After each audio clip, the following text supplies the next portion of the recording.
From the beginning of this pandemic, my co-workers and I have stepped up to the call to battle this microbial killer called COVID-19 by making sure that the buses and trains of this city continue to move.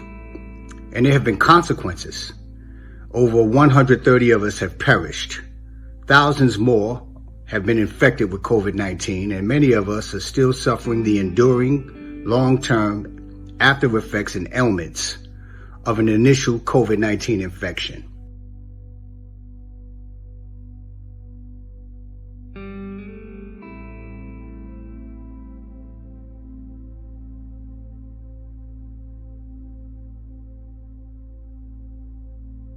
Lost my job. I ended up getting COVID immediately after that, and I was too sick to really start applying for jobs.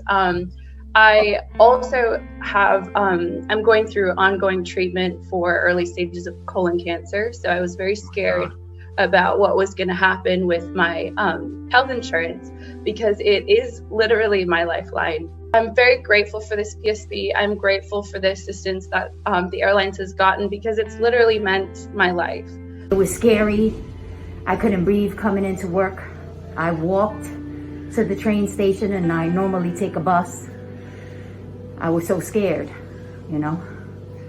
but I'm adapting. Now I'm adapting. I lost a very good friend of mine, Caridad Santiago. She's a very good friend of mine, so it was very heartbreaking. I am constantly checking the mirror, making sure that riders are keeping their masks on. They often pull the mask off, and that's when the real tension begins. I'm a bus driver, not a police officer. I don't need political debates on my bus, but that's the way things are right now.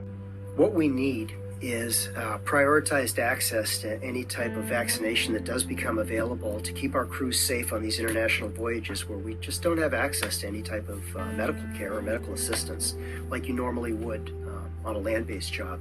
We also need the continued support of our State Department in advocating for crew changes and medical repatriations in foreign ports overseas, because as it is right now, a lot of these countries will not let us do any type of crew changes.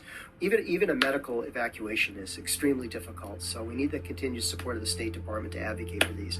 The biggest concern that we have today as a pilot group is that the status of international regulations varying from country to country is changing day by day.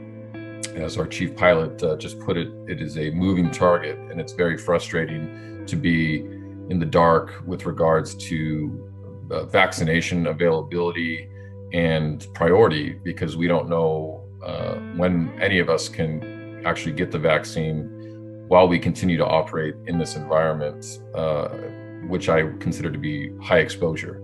Amtrak workers need job security and a continued safe work environment. We need dedicated funding and non-wavering employment protections to keep essential train routes running through America. Over the last 11 months, railroads have used the pandemic to further its continued reduction of manpower at the cost of safety.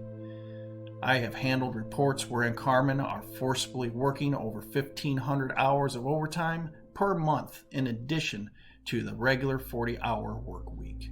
The carmen are fatigued, yet expected to maintain the standard of unrealistic inspection policies as if fully staffed. Compounding this dangerous recipe for disaster are the recent relaxed regulations given to the railroads in light of the COVID pandemic. Personally, I have worked in the rail industry for almost 25 years. More equipment has derailed during the last 4 years than I have remembered in the previous 20.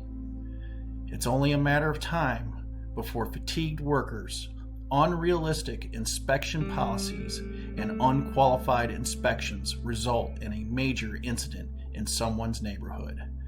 I implore anyone who might be watching who has the authority to act to please act now.